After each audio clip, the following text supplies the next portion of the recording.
Mindful भनेको हामीले अघि मैले कोरोनाको कुरा गरेँ, अहिले कोरोनाको छ। कोरोनामा हामीले के खाने भन्ने कुरा चाहिँ एकदम विचार गरिरहेका छौँ र कस्तो सोच्ने भन्ने चाहिँ विचार गरिरहेका छौँ होइन। जति खानेकुराहरू धेरै खाए पनि, जति हाम्रो शरीरलाई चाहिने कुरा हामीले यो खानाको माध्यमबाट दिए पनि हाम्रो यदि फिलिङको लेभल चाहिँ स्ट्रङ छैन भने हामीलाई कोरोनाले अट्याक पनि गर्छ, कोरोनाबाट हामी मुक्ति पनि हुन सकिन्छ।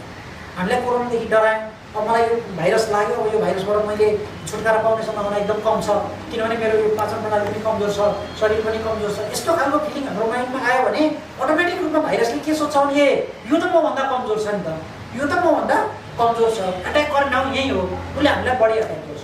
यसको एकदम ज्वलन्त उदाहरण तपाईँले के छ भने तपाईँ दुईजना तपाईँ कसैसँग झगडा पऱ्यो भने के छ भने तपाईँ भागमा थाल्नु पनि उसले खेद्छ। तपाईँ के अरे 1 को 2 आइज भनेर पनि तर्सिन्छ नि त होइन। गोरु पनि गोरु जुत्छ नि, एकदम मजाले जुत्छ। जुतिसकेपछि के गर्छ भने जुन गोरुले हार्छ त्यो जहिले पनि पछि हिँड्छ। कतिको याद गर्नुहुन्छ होइन। जुत्छन्, जुतिसकेपछि जित्ने जहिले पनि अगाडि हिँड्छ, हार्ने जहिले पनि के गर्छ पछाडि हिँड्छ, जीवनभरि त्यसै गरी हिँड्छ। तर के छ भने त्यो पछाडि हिँड्ने गोरुले म अब अलिक हृष्टपुष्ट भएँ फेरि जुत्नुमा आइज भनेर कहिले पनि भन्दैन किनभने त्यो बिलिफ सिस्टम कस्तो बनेको हुन्छ भने अब म योसँग जुझेर जित्न सक्दिनँ भन्ने खालको बनेको हुन्छ। हाम्रो माइन्डमा पनि हामीले त्यो खालको फिलिङ ल्याउनु पऱ्यो कि अब हामी कम्प्लिटली भाइरस फ्री हुने खालको फिलिङ हामीले ल्याउने